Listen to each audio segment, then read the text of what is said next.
And the night before they were to be arraigned, some of the women from the camp were all. So 3 of us had to sort of run the. There were state police in between. And I, coming from the kind of life that I had led, living in the ghetto, I learned, I'm sure if I had anesthesia, it would come out of me. But when we walked up past the women, there must have been about 125. I've never heard or never been talked to that way.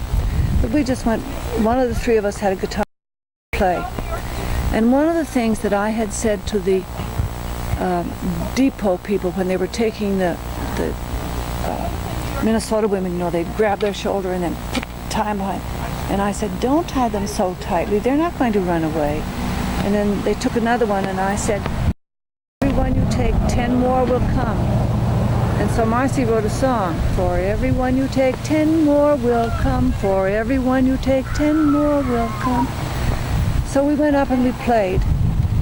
And then we had to leave early, and we walked down past that crowd of men and women again at Interlaken. And we could see the women in the gym.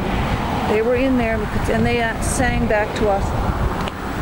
And at first I thought, well, I'm just going to walk straight ahead. And then I thought, no, I want to look at those people's faces. And it was the women's faces that horrified me. They were parroting the men.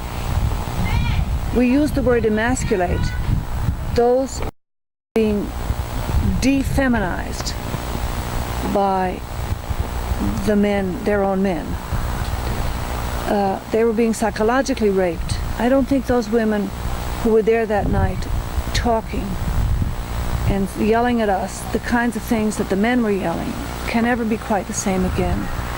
That they were really being psychologically raped by their own. So impressed me so enormously that when we got back to the road, I didn't feel anything about all the things they had called me. I just felt an enormous sorrow that those women were no longer to be feminine. Their feminine qualities just gone. Their voices were harsh, they were brutal, they were using language that was not giving. They weren't saying to theirs, you have to be as tough as that on those women. They're not doing anything. They were being defeminized, and as I used in one article, psychologically raped. Now the Interlaken thing, to the hearing, of course we helped take when they dismissed it. The Waterloo affair was a big boo-boo, I think, and it was probably a dividing line for public opinion. We've made a collection of papers where we've been quoted from the Chicago Tribune and the News and the Minnesota paper and the Catholic paper here and the Democrat and Chronicle and the Times-Union. And everything has turned a little bit since Waterloo and the Seneca Falls women. The other thing I think that has been of great importance here was that day of August the 9th.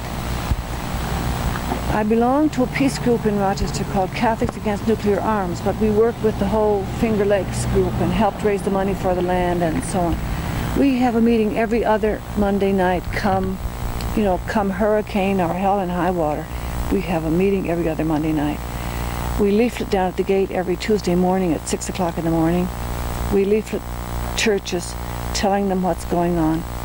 So when we've been at this for 2 years, I think, therefore, what we decided to do was to have our own vigil at another gate. And so we chose the truck gate from the 6th of August to the 9th of August. Now the 6th, 7th, and 8th days, they were just terrible. And we had a big sign out, and we brought Catholic previous kneelers, and people went over against the fence and they knelt on those kneelers. Other people joined us, stopped their cars and got off the street and got across the street and joined us. So then it came to be the 9th. And there's a coincidence in my life which impresses peace upon me. I made my final profession as a nun on the 6th of August, which is Hiroshima. My birthday is on the 9th of August, which is Nagasaki. So, you know, that sort of impresses you. And I remember when it happened very well. So when we decided we were going to have a die-in at that gate on the 9th of August, I thought there's no better way that I can possibly celebrate my 70th birthday than to die in at that truck gate. And so we did. It was about 12:15, and 7 of us did it, and one was a man. And I plunked down, and actually I was close enough, you know, they ignored the yellow line. No problem about that at all. I was close enough to the center of the gate to put my hand up, except I was dead, you understand, to the padlock and fiddle with it. And one of the guards said, well, now wouldn't it be great if a truck came along right now? And they had quite a little bit of flip-flap back and forth. A truck came to go out and they had to send it back. 2 trucks came to come in. One was the Pepsi truck, and so they got no Pepsi that day. But they did not do a thing to us. Now in the paper the next day, what was happening at the main gate was people were being arrested for a die-in. Where we were, they didn't even speak to us. And I thought about that, and I said, the papers said that when they were asked about that, their answer was, well, they weren't causing us any inconvenience. Well, now, first of all, that wasn't true. No trucks could come in or out of that gate for 3 hours. Secondly, if inconvenience was the reason that they were arresting women for a die-in, that's not a legal reason for arresting anybody, just inconvenience. But the thing that occurred to me was that it was really unjust to arrest them and not to arrest us. And it was doubly unjust not to arrest us, because they should then not have been arresting the other women either. So that what the paper was saying and what the guards were saying was absolutely contradictory. I stayed long enough to satisfy my own need to protest and to celebrate my birthday. Yeah. Okay. I was going to get a picture of that beautiful button you got there. This one? Yeah. It's covered up right You now. know, I must have about 20. Everything you have there, I have. And I put this on just because it was blue against green, I think.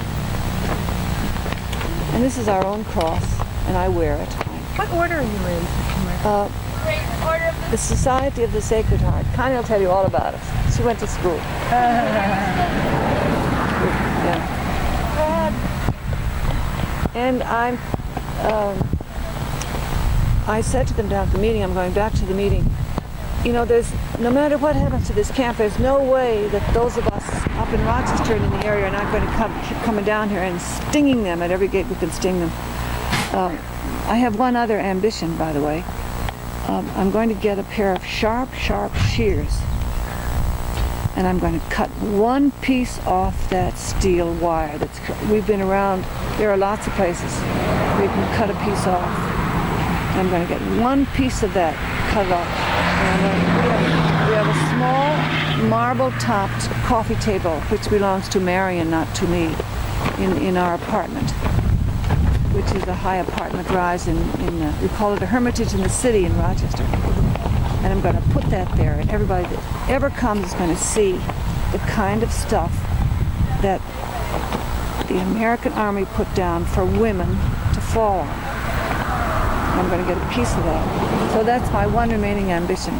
But we're going to keep coming here no matter what happens to the camp. Only I hope we maintain the ownership of this, and that it remains a very strong source of that life that women have to give. And from here we can teach men. What shall we say? Go to the unconverted. From here we go out to the unconverted. Oh, thank you. Well, thank you a lot. You've been patient waiting for this. The times that I put you off, it wasn't that I didn't want to do it, it was just because